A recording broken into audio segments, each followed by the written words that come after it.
Hi, thanks for coming back to the conversation about basic systems thinking. The entire world is made up of multiple complex adaptive systems. They all interact, they're very entangled. There are lots of causes and lots of effects within any system, and that's what I want to talk about today. So, Systems Thinking 101B is all about cause and effect. So, in elementary school, when we start learning about cause and effect, we get these examples where it's a simple one cause and one effect, and they're obvious and they're connected. Like Jack planted a seed and then a plant grew. Cause, effect. It's easy to see. They're connected relatively closely in time because some seeds come up within 2 weeks. So Jack plants the seed, and in a very short amount of time, the seed pops up. So you could go, okay, cause, effect. But in real life, we know that there are a lot of causes and a lot of effects. So, yes, Jack planted the seed, that there was also what kind of quality of soil was Jack using. There was sun, there was rain, there was wind. There may have been a bunny rabbit who wanted to come along and nibble at the leaves as they were popping up. So Jack can't say that he's got the full credit for that seed. In fact, I think the DNA and the miracle of nature, has a lot to do with that. So we can't just say that it really was one cause and one effect. I think that over the last 20 years, the general population has gotten an understanding, a basic understanding of systems by looking at nature.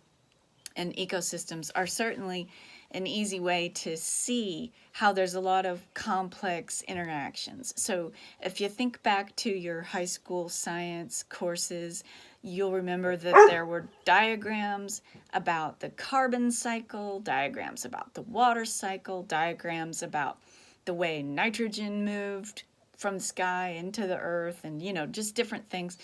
All of that is constantly moving.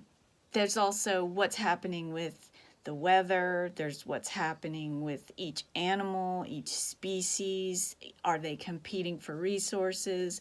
Are there too many wolves, and so they're dying out because there's not enough food? Or are there not enough wolves, and so the rabbits are, eating everything in sight? So I'm calling this to mind just to help us concrete this basic, most fundamental thing about systems, is that there are a lot of causes and a lot of effects, and they are not always conveniently located close together in time and space. So you can look at events in history. Things that happened 200 years ago still have an impact today. Things that happened 2,000 years ago are still talked about very regularly. So cause and effect can be separate by massive amounts of time and also massive amounts of space. I'm thinking about the Bible and how most of that was thousands of miles from where I am in the United States, and yet thousands of miles and a couple thousand years, and it's still a huge focus for many people. So we can say that things from way back then are still affecting people today. Also, causes and effects get tangled up and reversed. So an effect becomes a cause. And so causes create effects, and effects can become causes. So it's all tangly. The word of the moment is tangled. So you have all these tangles of causes and effects in basic systems that you can see, like nature. But the world is also comprised of a whole lot of systems that don't exist in a concrete space. Okay, so nature is in a concrete material space. You can see the trees. You cannot see the oxygen, but we can prove that it's there.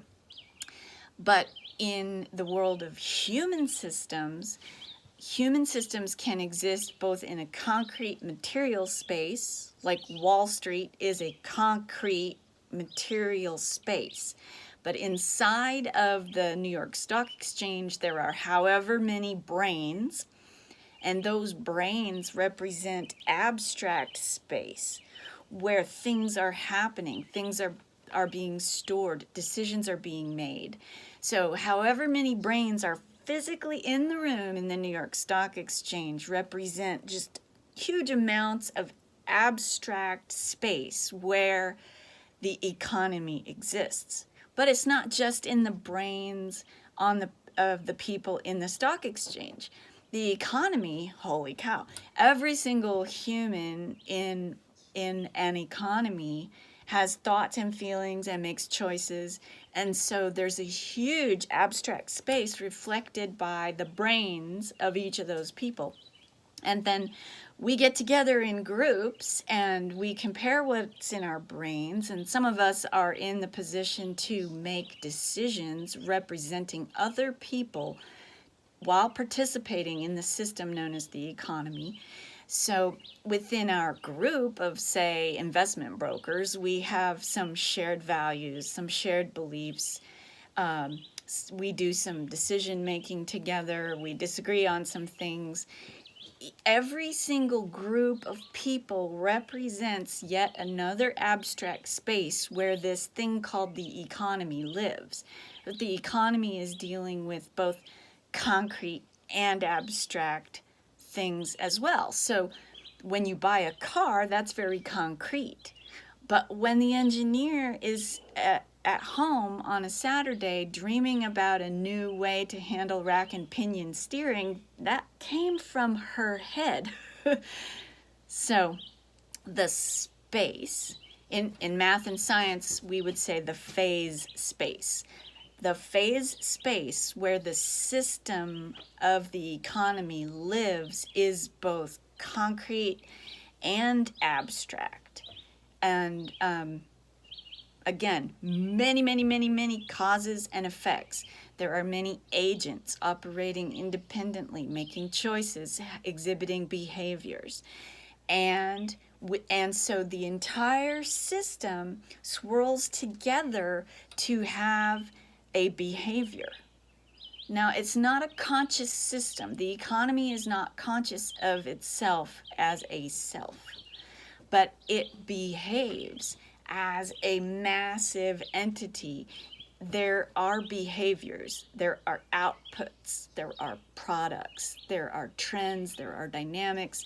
So the system itself takes on characteristics that are synergistically more than the actions, beliefs, and thoughts of the individuals who are participating in that economy. This is a really important thing right now because right now we have, thank God, massive national and international conversations about racism.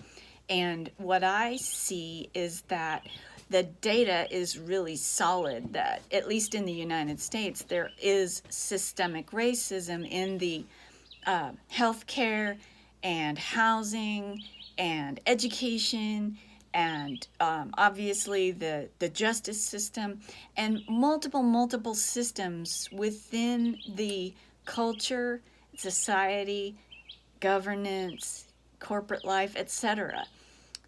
Tons of systems and that behave in ways that do not serve people of color, Black people, Indigenous people, etc. So the big sticking point in the national dialogue is kind of this tripping point between individuals. Say I'm a nurse. I'm not, but say I was a nurse. I would never consciously walk into a room and say, I'm going to care less for you because you're a different color. There's no nurse alive who would do that.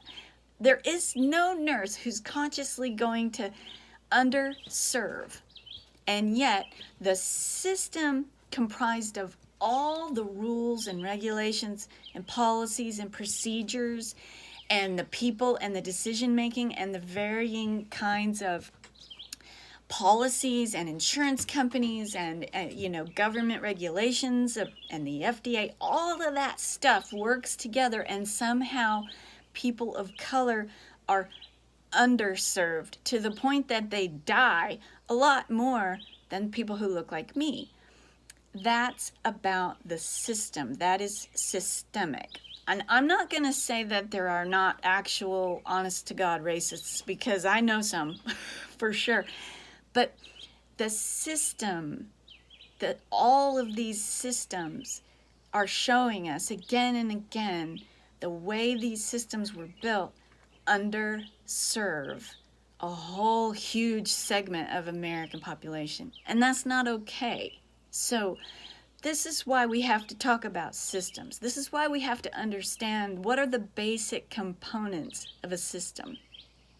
Okay, so I think I'm going to cut this off and upload it because it'll take a long time to upload. Thank you, and tune in for the next one where we talk more about the basics of systems thinking and understanding how to navigate systems so that hopefully we can work on how to change systems. So that's kind of a 102 level class. Okay, thanks for tuning in. Take care.